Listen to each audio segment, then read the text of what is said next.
빌립보서 1장 12절부터 14절까지.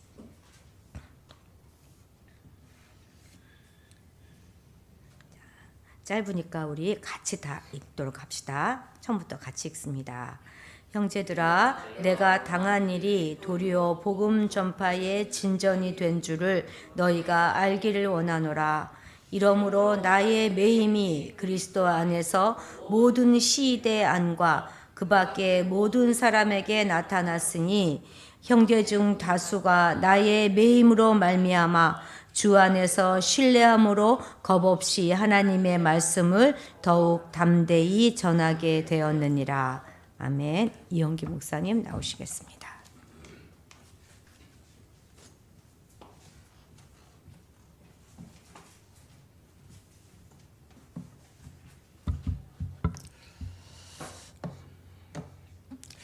기도하겠습니다. 사랑의 아버지 하나님, 감사합니다. 저희들을 주님의 자녀로 불러주시고 오늘도 주님 주신 말씀을 통해서 귀한 깨달음이 있기를 바랍니다. 전하는 자나 듣는 자나 하나님께서 함께 해주셔서 하나님의 능력의 말씀이 전파될 때에 아멘으로 화답할 수 있는 귀한 시간들이 되게 이끌어 주시옵소서.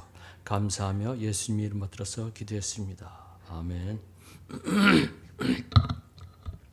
다음에서요, 가장 억울하게 죽은 사람이 누군가 하는 퀴즈입니다.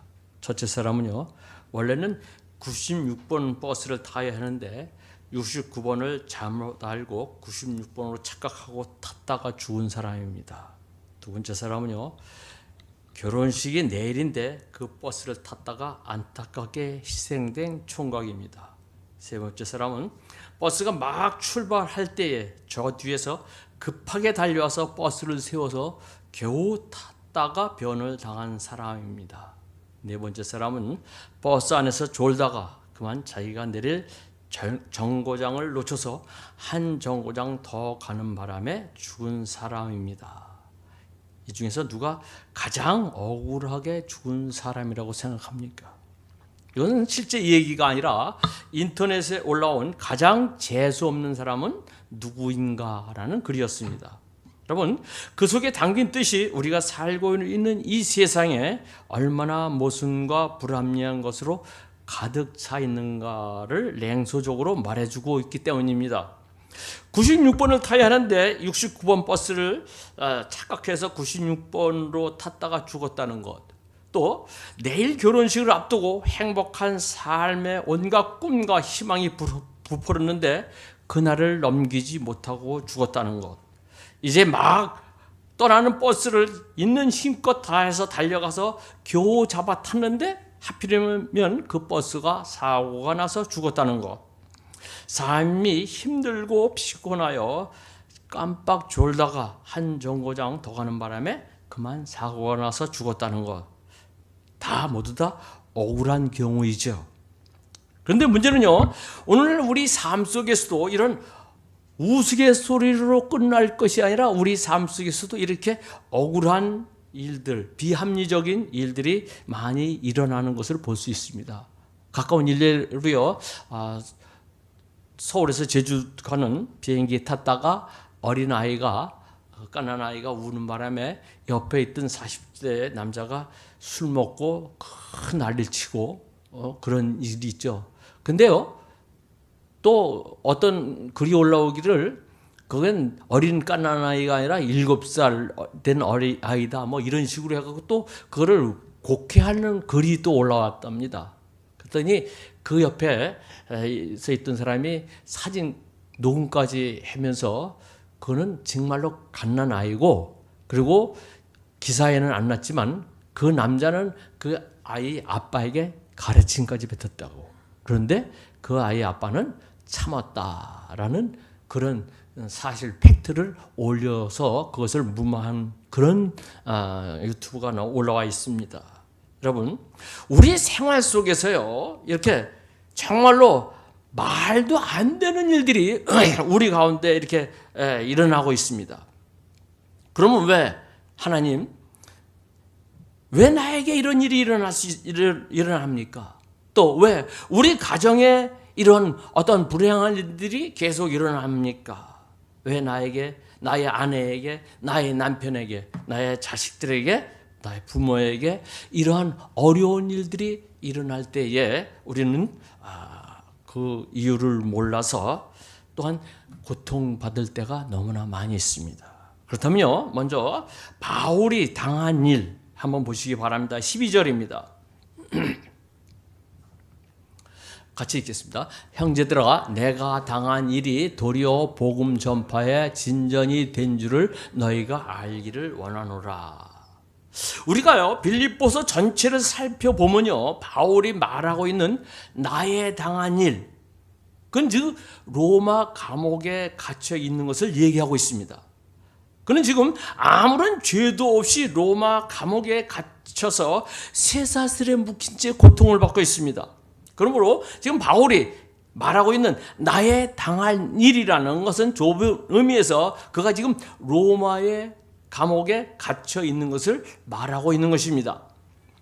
사실 바울은 감옥에 갇히길 원하지 않았죠. 그것은 그가 고난을 받는 것을 싫어서가 아니라 감옥에 갇히게 되면 바울의 특기인 복음 전하는데 복음을 전할 수 없기 때문입니다. 그는 자유롭게 어디든지 돌아다니면서 복음 전하기를 원했고 또 그렇게 했습니다. 그러나 결국에는 가이사 빌립보의 감옥에 갇히는 신세가 되고 말았습니다. 그것도 재판도 없이 2년이나 그곳에 갇혀 있었습니다. 단 한순간이라도 나가서 복음 전하기를 원했던 바울, 그 바울의 입장에서는 정말로 안타까웠을 것입니다. 하루가 아쉽고 한 시간이 아까운데 감옥에서 2년씩이나 있으니 그의 마음은 얼마나 답답했겠습니까?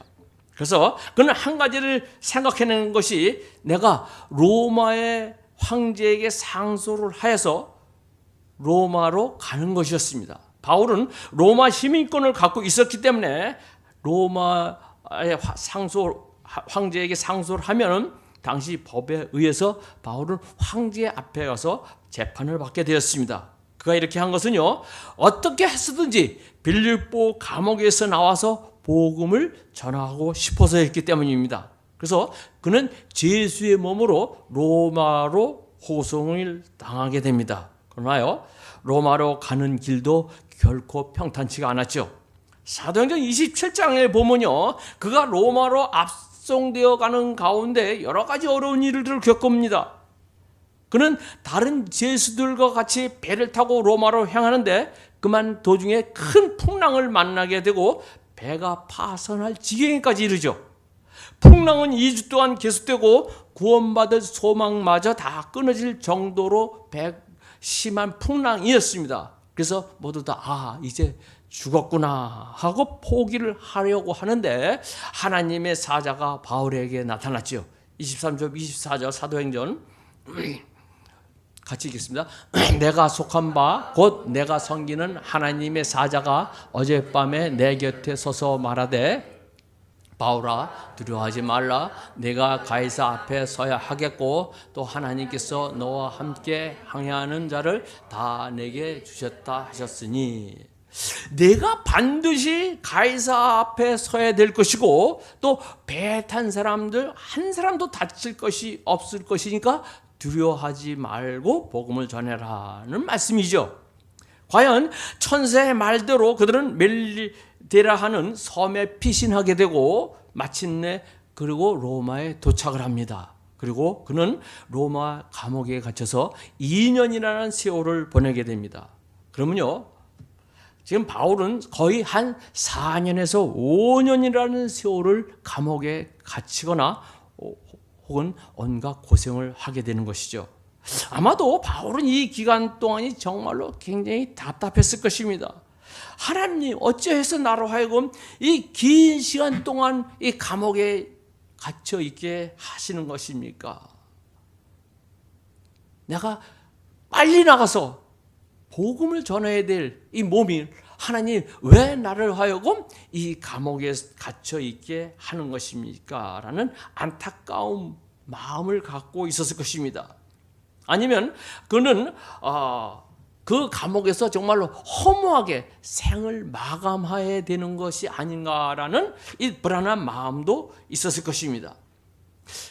바울이 이 편지를 쓰는 순간에도 그는 감옥에 있었습니다. 그리고 그는 앞으로 자신이 어떻게 나가게 될지, 또 언제 자유로운 몸이 될지 알 수도 없는 상황이었습니다. 그러나 오늘 본문에서는요, 바울이 아주 귀한 고백을 하고 있습니다. 바울은 아마도 자신이 지금까지 당한 일, 감옥에서 썩어 있었던 그것이 하나님의 계획과 섭리가 있음을 깨닫게 된 것 같습니다. 그래서 바울은 자기가 당한 일이 오히려 복음의 진전이 있었다는 것을 12절에서 말씀을 하고 있습니다. 그 복음의 진전이라는 것은요, 나의 매임으로 말미암아 시위대 안과 박에 복음을 전할 수 있었다는 것이죠. 13절 보시기 바랍니다. 이러므로 나의 매임이 그리스도 안에서 모든 시위대 안과 그 밖의 모든 사람에게 나타났으니, 지금 바울은요 시위대에 대해서 언급하고 있습니다. 즉 이 시위대라는요 황제의 시위대, 즉 로마 황제를 경호하고 있는 친위 부대를 얘기합니다. 기록에 의하면요, 당시 로마 황제의 시대에는 엄청난 특권을 갖고 있었습니다. 그래서 대부분 유력한 집안의 자식들이었고 로마 정신에 투철한 사람들로 이루어진 부대입니다. 황제를 가까이 지키는 호위 부대이기 때문에 여기에 선발되면은 급료도 2배나 더 받고 남다른 조건에서 근무할 수 있었기 때문에 로마의 유력한 가문의 자식들은 하나같이 시위대에 뽑히기를 원했다고 합니다. 이 부대를 처음 조직한 황제가 그 유명한 아우구스트 황제였고, 보통 10,000여 명의 시위대의 군인이 있었다고 이야기합니다. 아무튼 이들은 로마인 가운데 가장 특권을 누리는 세력이 시위대입니다. 그러기에 아무나 시위대가 될 수 없었는데, 그렇기 때문에 시위대에 들어가는 사람들은 로마 정치의 핵심이요, 로마 사상과 철학, 종교, 황제 숭배를 지키는데 철옹성벽을 쌓고 있는 정말로 로마 최정의 부대였습니다. 그런데 지금 바울이 어디요? 그 가운데 들어가게 되었습니다. 14절 말씀입니다. 형제 중 다수가 나의 매임으로 말미암아 주 안에서 신뢰함으로 겁없이 하나님의 말씀을 더욱 담대히 전하게 되었느니라. 오늘 본문에서 바울이 이야기하고 있는 매임이란, 즉 그들이 지키고 있던 로마 감옥에 들어가게 돼서 그들에 의해서 쇠사슬에 매였다는 것을 이야기하고 있습니다. 오늘 본문에 매는 매임이라고 그냥 나와 있지만 에베소서 6장 20절 말씀 보시기 바랍니다.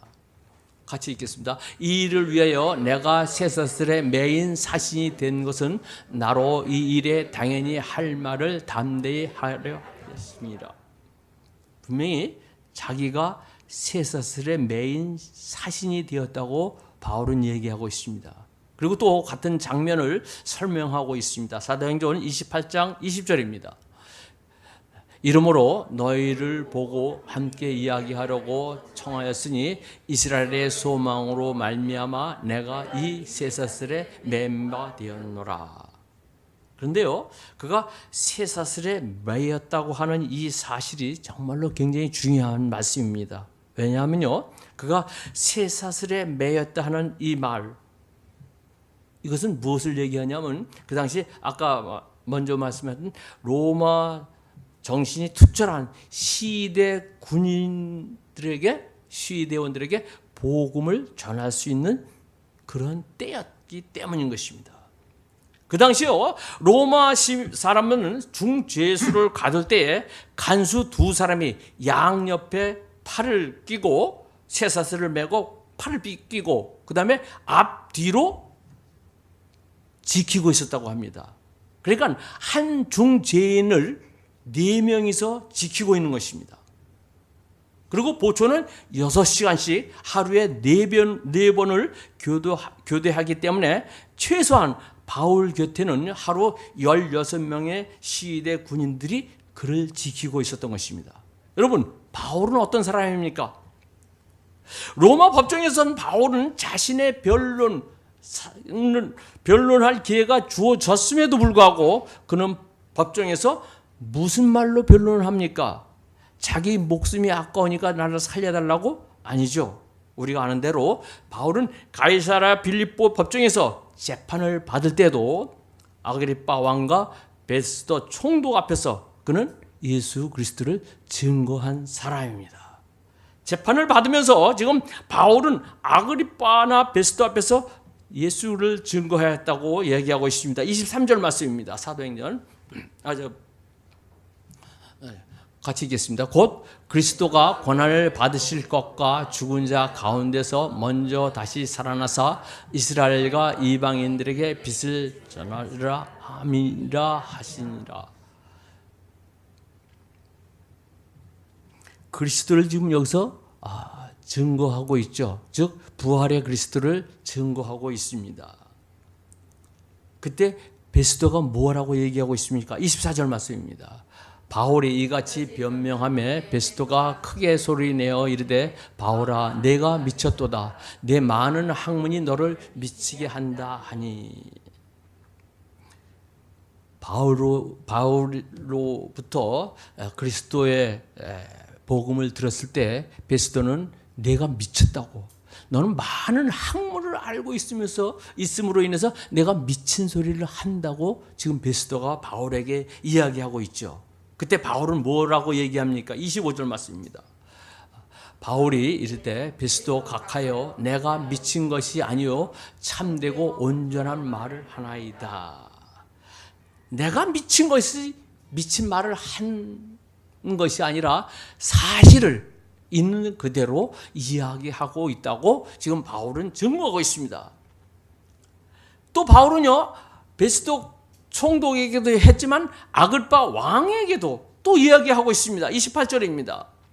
아그리빠가 바울에게 이르되 내가 적은 말로 나를 관하여 그리스도인이 되게 하려 하는도다. 즉 아그리빠는 무엇을 얘기하고 있습니까? 바울들어 너가 나를 그리스도인으로 만들지 말라. 왜 내가 알지도 못한 그리스도를 전하여서 나로 하여금 그리스도인이 되게 하려고 하느냐라고 얘기합니다. 그때 바울이 뭐라고 얘기합니까? 29절입니다. 바울이 이르되 말이 적으나 많으나 당신뿐만 아니라 오늘 내 말을 듣는 모든 사람도 이렇게 결백된 것 외에는 나와 같이 되기를 하나님께서 원하나이다. 즉 자기가 이렇게 결박된 것 이외에는 모두 다 나와 같이 예수 그리스도를 믿게 되기를 원한다고 얘기하고 있습니다. 여러분 이렇게 가이사랴 법정에서 담대게 예수 그리스도를 증거한 바울, 그는 더욱 목소리를 높여서 그리스도를 증거하고 있는 것입니다. 그래서 이 사도행전 20장 24절 말씀 보시기 바랍니다. 24절 바울이요 내가 달려갈 길과 주 예수께서 받은 사명 곧 하나님의 은혜의 복음을 증거하는 일을 마치려 하면은 나의 생명조차도 조금도 귀한 것으로 여기지 아니하노라. 이와 같이 바울은 복음 전함에 있어서 자기의 생명까지도 아끼지 않는 모습을 우리는 성경을 통해서 볼 수 있습니다. 이와 같은 바울이요 지금 시위대에서 양옆에 시위대원들에게 잡혀 있을 때 바울이 얘기하는 것이 예수 그리스도 복음 증거였다는 것을 우리는 알 수가 있습니다. 즉 바울이 쇠사슬에 묶여 있을 때에 바울에게 그것보다 더 좋은 기회가 없었지요. 그래서 그들은 복음을 증거함으로 인해서 어떻게 해요? 그들로 하여금 로마 중심부에 들어가서 로마를 움직이는 사람들, 로마의 정신이요 로마 사상을 대표하는 이 젊은이들에게 예수 그리스도의 복음을 증거하고 전하게 되었다는 것입니다. 여러분, 간수들은 어떻든 하루에 16명이 6시간씩 있으니까 어떠든 싫건 좋건 바울의 이야기를 들을 수밖에 없습니다. 그리고 바울이 파렴치범이 아니라 오늘날 말하면 일종의 양심수 같은 사람임을 알고 있었기 때문에 그들은 바울의 평범한 죄수가 아니라는 것을 알았기 때문에 바울이 전하는 복음에 귀를 기울일 수밖에 없었을 것입니다. 결국 바울은요, 자신이 전혀 기대하지 않았던 방식대로 로마의 시대 군인들에게 복음을 전할 수 있게 되었던 것입니다. 이것이 하나님의 계획이었던 것이죠. 그래서 그 본문에서 오늘 바울은 이렇게 말합니다. 빌립보서 1장 13절 다시 한번 보겠습니다. 이러므로 나의 매임이 그리스도 안에서 모든 시대 안과 그 밖에 모든 사람에게 나타났으니, 나의 매임으로 인해서 그리스도 안에 온 시대 안에 그리스도가 온 시대 안에 나타나게 되었다고 말합니다. 더 나아가서 시대뿐만 아니라 기타 모든 사람에게 나타났다고 얘기하고 있죠. 여기서 바울이 이야기하고 있는 기타 모든 사람이라는 것은 과연 누구를 얘기합니까? 여기서는요, 로마의 고관 대작들 또한 그 당시에 로마에 있던 유대인들을 포함하고 있습니다. 사도행전 28장 22절 23절 보시기 바랍니다. 같이 있습니다. 이에 우리가 너의 사상이 어떠한가 듣고자 하니 이 파에 대하여 어디서든지 반대하는 줄을 알기 때문이라 하니라. 그들이 날짜를 정하고 그가 유숙하는 집에 많이 오니 바울이 아침부터 저녁까지 강론하여 하나님의 나라를 증언하고 모세의 율법과 선지자의 말을 가지고 예수에 대하여 권하더라. 그 당시에 로마에 있던 유대인들 중 높은 사람들, 아마 회당의 지도자급 될 것으로 얘기합니다. 그것으로 초대해서 아침부터 저녁까지 강론하여 하나님의 나라를 증거하고 모세의 율법과 선지자의 말을 가지고 예수님을 증거하였다는 것을 여기서 볼 수 있습니다. 전설에 의하면요, 그때 로마 법정에는 재판받는 바울의 비범한 모습을 눈여겨본 많은 귀족들이 로마의 감옥에 또는 바울이 후에 거처하고 있던 오두막 집에 찾아왔다고 합니다. 그 옛날 밤중에 예수님을 찾아온 니고데모처럼 로마 고관들이 밤중에 바울을 찾아와서 그가 전하는 복음을 더 자세히 듣기를 원했다고 합니다. 그때마다 바울은 무슨 복음을 전했겠습니까? 예수 그리스도의 복음을 전했다는 것을 알 수 있습니다. 그리고 바울의 이런 모습이 사도행전 마지막 두 절을 장식하고 있습니다. 28장 30절 31절입니다.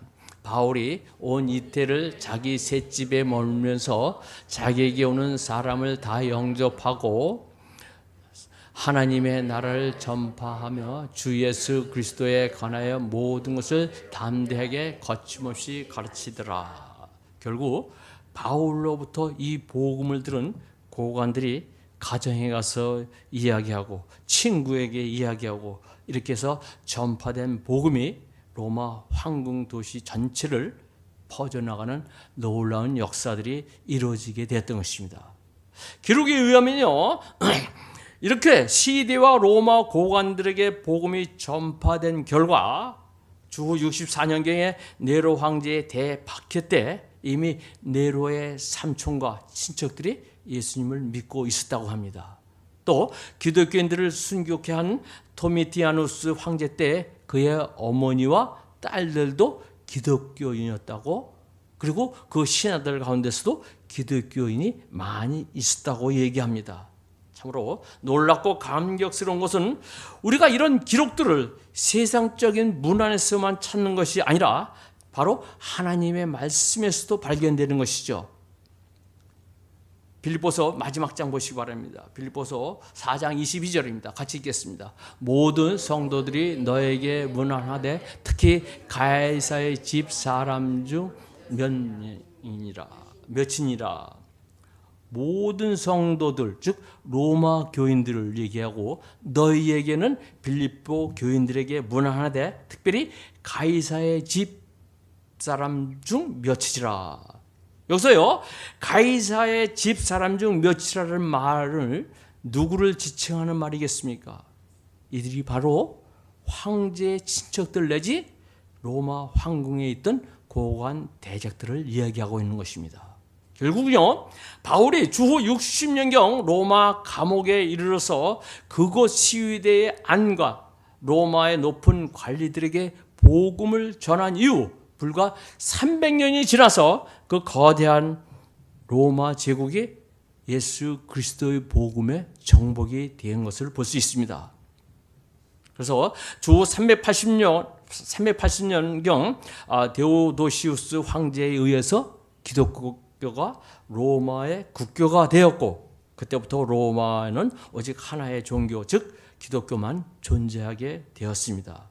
12절 말씀 보면요, 형제들아 내가 당한 일이 도리어 복음의 전파에 진전이 된 줄을 너희가 알기를 원하노라. 즉 나의 당한 일,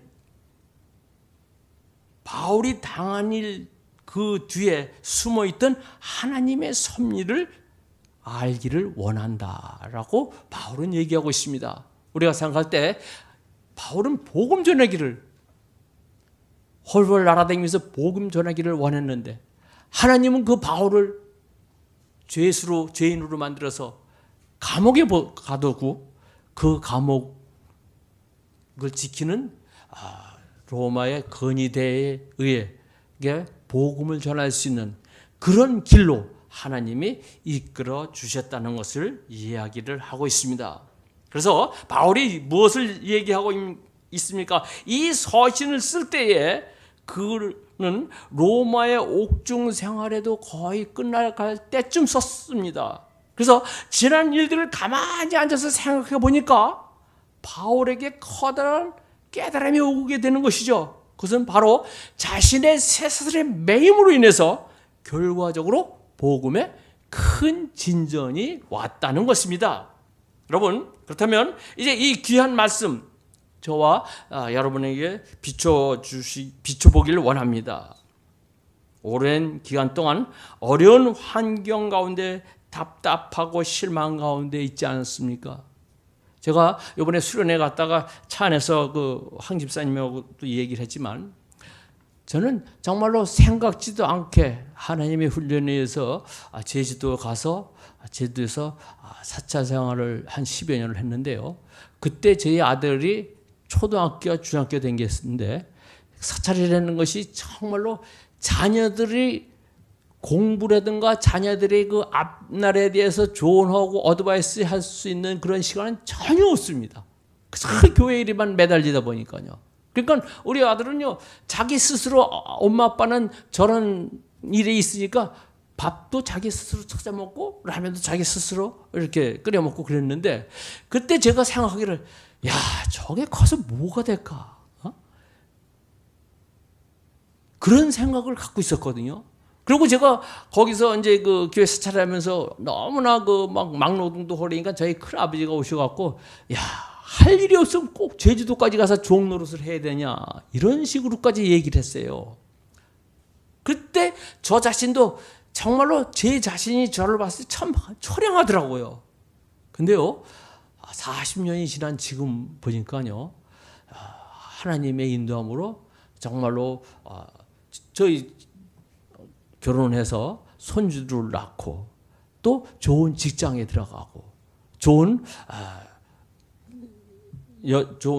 여자를 며느리를 얻게 돼서 결혼까지 하고 그래서 이것이 지나가 보니까 하나님의 은혜였구나. 하나님이 모든 것을 다 책임져 주시고 자녀의 결혼과 그 앞길까지도 책임져 주셨구나라는 것을 40년이 지난 지금에서 깨닫게 되더라고요. 그러니까 바울도요, 자기 자신이 지금 감옥에 들어갔을 때는요, 왜 하나님 나로 하여금 복음을 전하게 해야지 이 감옥에 썩히게 하고 있습니까? 라고 원망을 했을 것입니다. 근데 지나고 나니까 하나님이 나로 하여금 로마의 중심부 친위대에게 복음을 전하게 해서 그들로 하여금 조그만 불이 퍼지듯이 퍼지게 해서 로마를 결국은 이 그리스도의 기독교로 만들게 하는 하나님의 깊은 뜻이 있었구나라는 것을 깨달았습니다. 마찬가지로 여러분이나 저나 지금의 생활이 어렵고 힘듭니까? 답답합니까? 그러나 그 가운데 역사하시는 하나님의 뜻을 깨달으시고 끝까지 실망하지 말고 기도하는 가운데 하나님의 인도함을 받는 여러분과 저가 되기를 주님의 이름으로 축원을 드립니다. 기도합시다. 사랑의 아버지 하나님 감사합니다. 우리들은